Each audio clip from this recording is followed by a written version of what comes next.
En tâtonnant maladroitement, le docteur Félix Funk plaça une fois de plus une nouvelle bobine sur le magnétophone enfermé dans le tiroir central de son bureau, tandis que, une fois de plus, la capiteuse Miss Jones en faisait entrer un. L'air songeur, le docteur Funk regarda longuement Miss Jones, dont la blouse blanche d'infirmière faisait très efficacement la publicité de son contenu, sans toutefois révéler aucun de ses détails plus intimes et plus intéressants. Ah, si seulement la vision par rayon X était vraiment possible. Ah, si elle n'était pas simplement une part du syndrome infernal. Ressaisis-toi, Funk, ressaisis-toi, se dit Félix Funk pour la 17e fois ce jour-là. Il soupira, se résigna et se tourna vers le jeune homme à l'air sérieux que Miss Jones avait introduit dans son bureau. « Veuillez vous asseoir. Monsieur ?»« Kent, docteur, » dit le jeune homme en s'asseyant d'un air guindé au bord du fauteuil ultra rembourré qui faisait face au bureau du docteur Funk. « Clark Kent. » Le docteur Funk fit la grimace, puis un pâle sourire. « Pourquoi pas ?» répondit-il, détaillant le jeune homme. Le jeune homme portait un veston croisé bleu démodé et des lunettes à monture d'acier. Ses cheveux étaient bleu acier. « Dites-moi, monsieur Kent, sauriez-vous par hasard où vous vous trouvez ?»« Certainement, docteur, » répliqua nettement Clark Kent. « Je suis dans un vaste hôpital psychiatrique de la ville de New York. »« Très bien, monsieur Kent. Et savez-vous pourquoi vous êtes ici ?»« Je crois que oui, docteur Funk, » dit Clark Kent. « Je souffre d'amnésie partielle. Je ne me rappelle ni comment, ni quand je suis arrivé à New York. »« Vous voulez dire que vous ne vous rappelez pas votre vie passée ?» demanda le docteur Félix Funk. « Pas du tout, docteur, » dit Clark Kent. « Je me rappelle tout jusqu'au moment où, il y a 3 jours, je me suis trouvé soudain à New York. Et je me rappelle ces 3 derniers jours que j'ai passés ici, mais je ne me rappelle pas comment j'y suis arrivé. »« Eh bien alors, où viviez-vous avant de vous retrouver à New York, monsieur Kent ?»« À Metropolis, » dit Clark Kent. « Ça, je me le rappelle très bien. Je suis journaliste au Daily Planet de Metropolis. Enfin, je le suis si monsieur White ne m'a pas viré pour m'être absenté 3 jours. Il faut que vous m'aidiez, Dr. Funk. Je dois rentrer immédiatement à Metropolis. »« Eh bien, tout ce que vous avez à faire, c'est d'attraper le prochain avion, » suggéra le Dr. Funk. « Il ne semble pas y avoir le moindre vol de New York à Metropolis, » s'exclama Clark Kent. « Pas de car, ni de train non plus. Je n'ai même pas pu trouver un exemplaire du Daily Planet au kiosque de Times Square. Je ne me rappelle même pas où est Metropolis. C'est comme si une force maléfique avait effacé toute trace de Metropolis de la surface de la Terre. C'est là mon problème, Dr. Funk.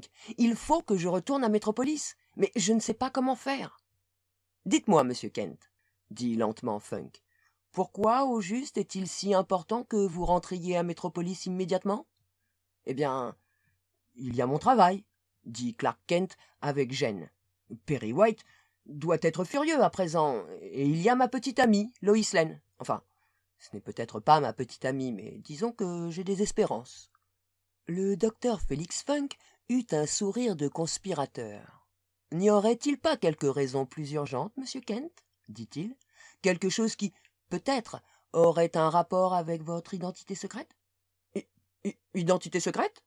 bégaya Clark Kent. « Je ne sais pas de quoi vous parlez, Dr. Funk. »« Ah, voyons, Clark, » dit Félix Funk.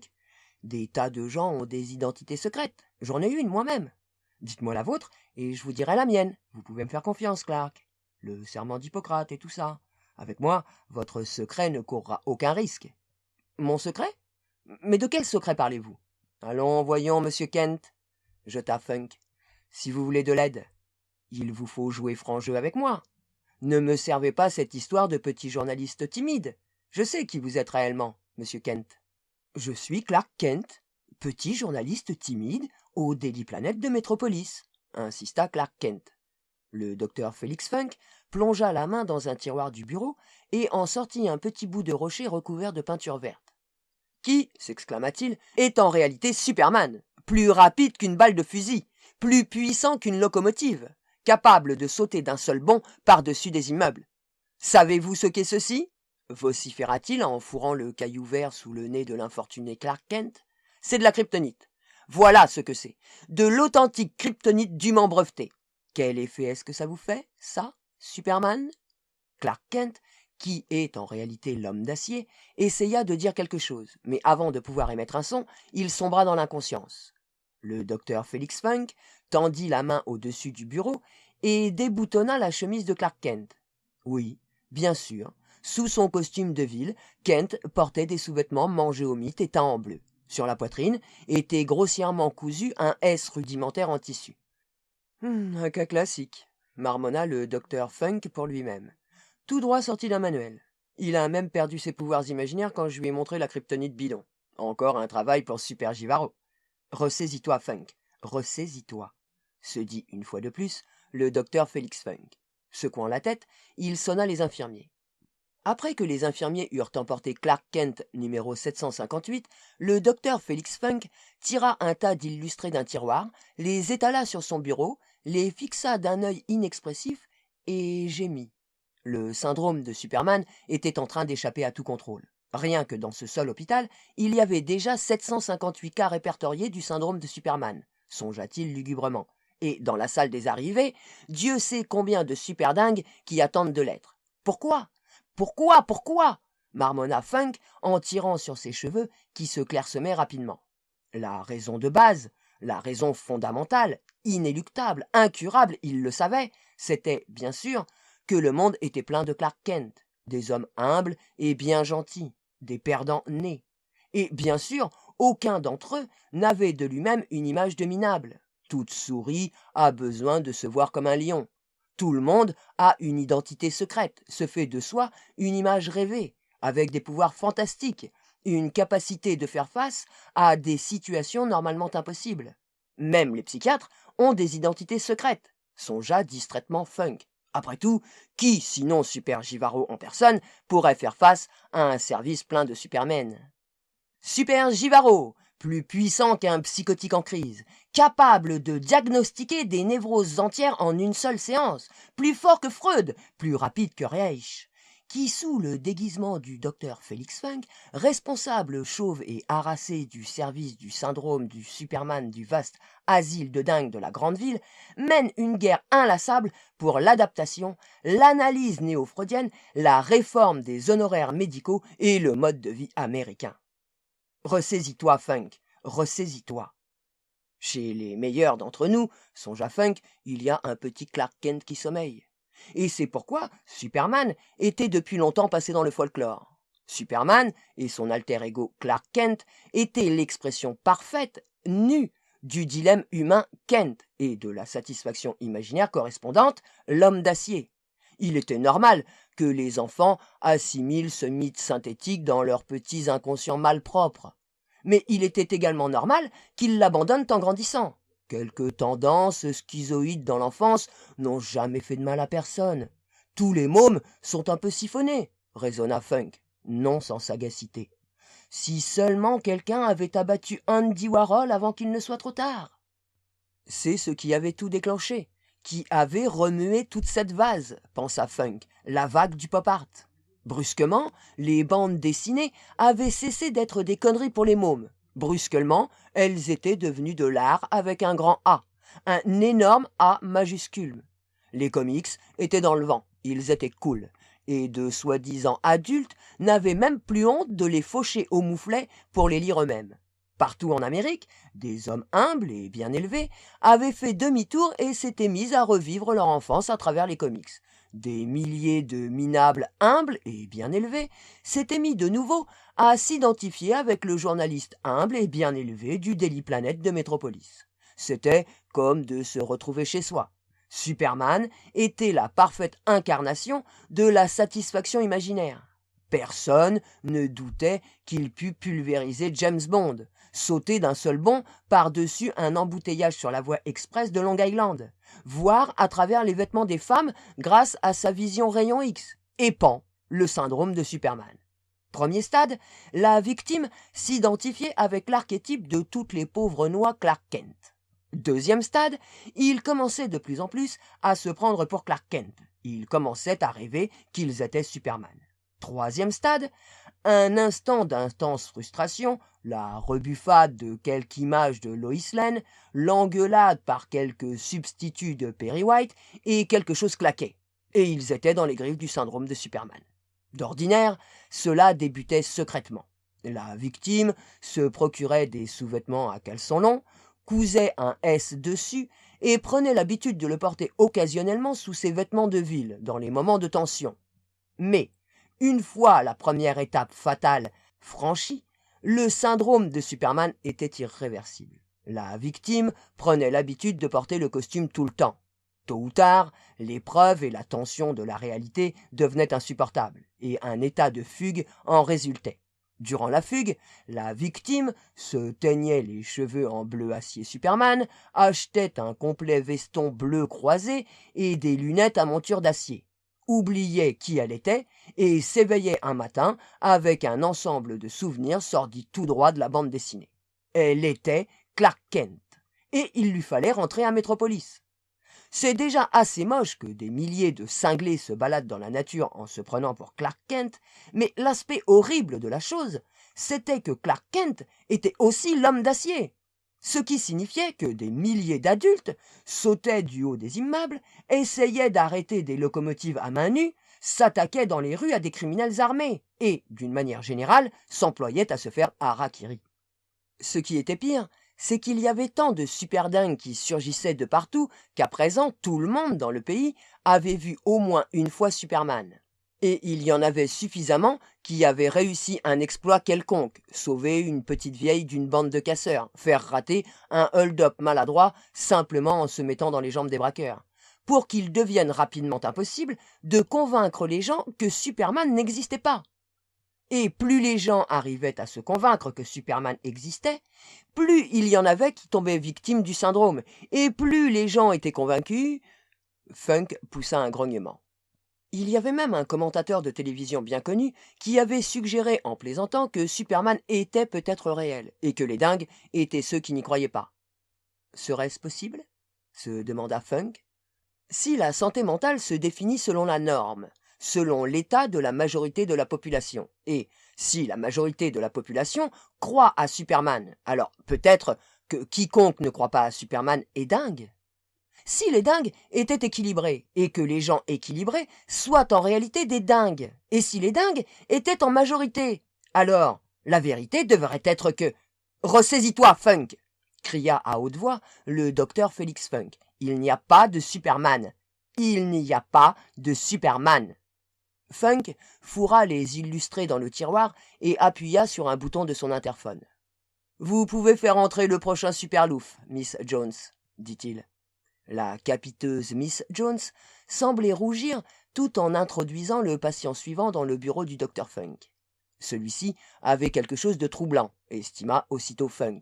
Il avait les lunettes habituelles et l'habituel complet bleu croisé, mais sur lui, ça avait presque bonne allure. Il était bâti comme une armoire à glace, et la teinture bleu acier de ses cheveux paraissait du boulot de professionnel. Funk sentit l'argent.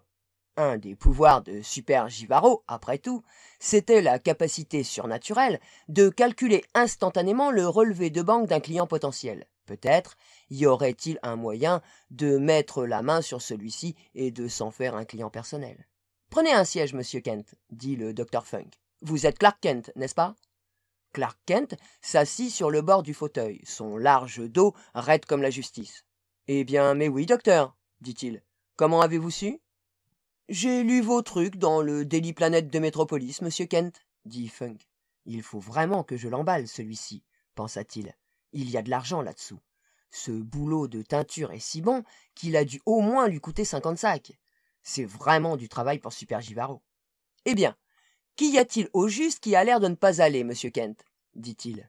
« C'est ma mémoire, docteur, » dit Clark Kent. « Il semble que je souffre d'une étrange forme d'amnésie. »« Tiens donc, » dit Félix Funk d'un ton apaisant.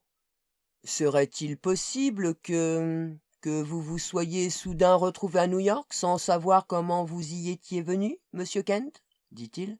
« Mais c'est stupéfiant !» s'exclama Clark Kent. « Vous avez raison sur toute la ligne. »« Et se pourrait-il aussi, » suggéra Félix Funk, « que vous ayez le sentiment que vous devez rentrer immédiatement à Metropolis, mais que vous ne puissiez trouver aucun avion, ni train, ni car qui aille là-bas, que vous ne puissiez trouver d'exemplaires du Daily Planet dans les kiosques, qu'en fait, vous ne puissiez même pas vous rappeler où se trouve Metropolis. » Clark Kent avait les yeux exorbités. « Fantastique !» s'exclama-t-il. Comment avez-vous pu savoir tout cela? Serait-ce que vous n'êtes pas un psychiatre ordinaire, docteur Funk? Serait-ce que le docteur Félix Funk, responsable chauve et harassé d'un service dans un vaste asile de dingue de la grande ville, est en réalité Super Givaro? Ah! Dit le docteur Félix Funk. Ne vous en faites pas, docteur Funk, dit Clark Kent sur un ton de franche camaraderie. Avec moi, votre secret ne court aucun risque. Nous autres super-héros devons nous serrer les coudes, non? Bah, dit le docteur Funk. Comment se pouvait-il qu'il sache? Pensa-t-il. Bon sang, il fallait qu'il soit. C'était ridicule. Ressaisis-toi, Funk, ressaisis-toi. Et d'abord, qui est le psychiatre ici? Ainsi, vous savez que Félix Funk est super Givaro, hein? Rusa-t-il. Alors, vous devez également savoir que vous ne pouvez rien me dissimuler, que je connais aussi votre identité secrète. Identité secrète, dit sagement Clark Kent. Qui, moi? Mais tout le monde sait que je ne suis qu'un petit journaliste bien élevé dans un grand journal de...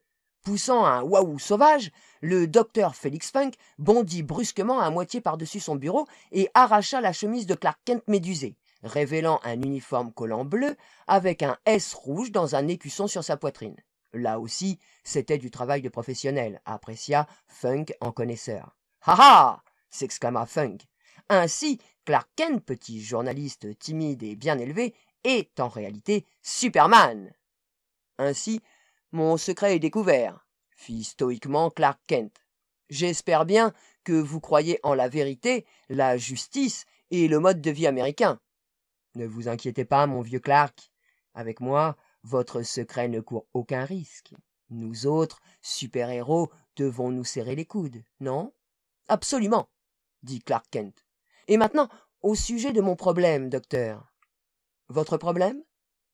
Comment vais-je rentrer à Métropolis? Demanda Clark Kent. En ce moment, les forces du mal doivent s'en payer. Écoutez, dit le docteur Funk. D'abord, il n'y a pas de Métropolis. Pas de Daily Planet. Pas de Lois Lane. Pas de Perry White. Et pas de Superman. Tout ça n'est que de la BD, mon ami. Clark Kent considéra le docteur Funk l'air inquiet. Est-ce que vous vous sentez bien, docteur? Demanda-t-il avec sollicitude. Êtes-vous sûr que vous n'avez pas trop travaillé? Tout le monde sait que Superman existe. Dites-moi, docteur Funk, quand avez-vous remarqué pour la première fois ce mal étrange? Quelque traumatisme infantile ne vous aurait-il pas conduit à nier mon existence? Peut-être que votre mère... Laissez ma mère en dehors de ça! Vociféra Félix Funk. Et d'abord, qui est le psychiatre ici? Je ne veux plus entendre de saleté sur ma mère. Superman n'existe pas. Vous n'êtes pas Superman, et je peux le prouver. Clark Kent hocha la tête avec gentillesse. Bien sûr que vous le pouvez, docteur Funk, dit-il d'une voix apaisante. Écoutez, si vous étiez Superman, vous n'auriez aucun problème. Vous... Funk jeta un regard nerveux à travers la pièce. Son bureau était situé au 10e étage. Il y avait une fenêtre.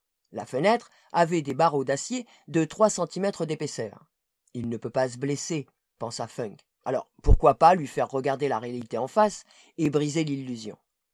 Vous disiez, docteur, dit Clark Kent, si vous étiez Superman, vous n'auriez pas à vous inquiéter de trouver des trains, ou des avions, ou des cars. Vous pouvez voler, non? Vous pouvez courber l'acier de vos mains nues. Eh bien alors, pourquoi n'arrachez-vous pas simplement les barreaux et ne rentrez-vous pas à Métropolis en volant? Mais vous avez absolument raison, s'exclama Clark Kent. Bien sûr. Ah, dit Funk. Eh bien, vous voyez que vous avez été victime d'une illusion. On avance, on avance. Mais n'allez pas penser que vous êtes déjà complètement guéri. Même Super Givaro n'est pas fort à ce point. Il va encore falloir de nombreuses heures de consultation privée, au modeste tarif de 50 $ seulement. Nous devons dévoiler les causes psychosomatiques de base qui ont fait que... De quoi parlez-vous? S'exclama Clark Kent, bondissant du fauteuil et s'extrayant de son complet à une vitesse aveuglante, révélant un costume de Superman grandeur nature, y compris une cape écarlate d'aspect coûteux que Funk reluqua avidement. Il s'élança d'un bond à la fenêtre. « Bien sûr, dit Superman, je peux courber l'acier de mes mains nues. En disant ces mots, il courba de ses mains nues les barreaux d'acier de 3 centimètres d'épaisseur, comme s'il s'agissait d'autant de bâtons de réglisse, et il bondit sur le rebord de la fenêtre. « Merci pour tout, docteur Funk. En avant !» Il étendit vivement les bras et sauta de la fenêtre du 10e étage. Horrifié, Funk s'élança d'un bond à la fenêtre et regarda, s'attendant à voir un horrible gâchis sur le trottoir en contrebas. Mais en fait, une silhouette en cape, rapetissant rapidement au loin, planait au-dessus de l'horizon new-yorkais. De la rue bondée en contrebas, des cris stridents montèrent jusqu'aux oreilles du docteur Félix Funk. « Regardez, là-haut, dans le ciel! C'est un oiseau! C'est un avion! C'est Superman !» Le docteur Félix Funk regarda l'homme d'acier exécuter un élégant looping à gauche et virer plein ouest au niveau de l'Empire State Building. Pendant un bref instant, le docteur Funk fut médusé, abasourdi. Puis, il comprit ce qui s'était passé et ce qu'il devait faire. « Il est cinglé !» cria Félix Funk. « Ce type est dingue! Il est complètement ravagé! Il se prend pour Superman et il est tellement dingue qu'il est Superman! Ce type a besoin d'aide! Et ça, c'est un travail pour Super Givaro. » En disant ces mots, le docteur Félix Funk bondit sur le rebord de la fenêtre, ôta son costume de ville, révélant ainsi un collant rouge luisant écussonné d'un grand S bleu, et sauta par la fenêtre en hurlant « Attends-moi, Superman! Pitoyable névrosé! Attends-moi !» Le docteur Félix Funk, qui, après tout, est en réalité Super Givaro, vira plein ouest et, au-dessus de l'Hudson, prit la direction de Metropolis, quelque part au-delà de Secaucus, New Jersey.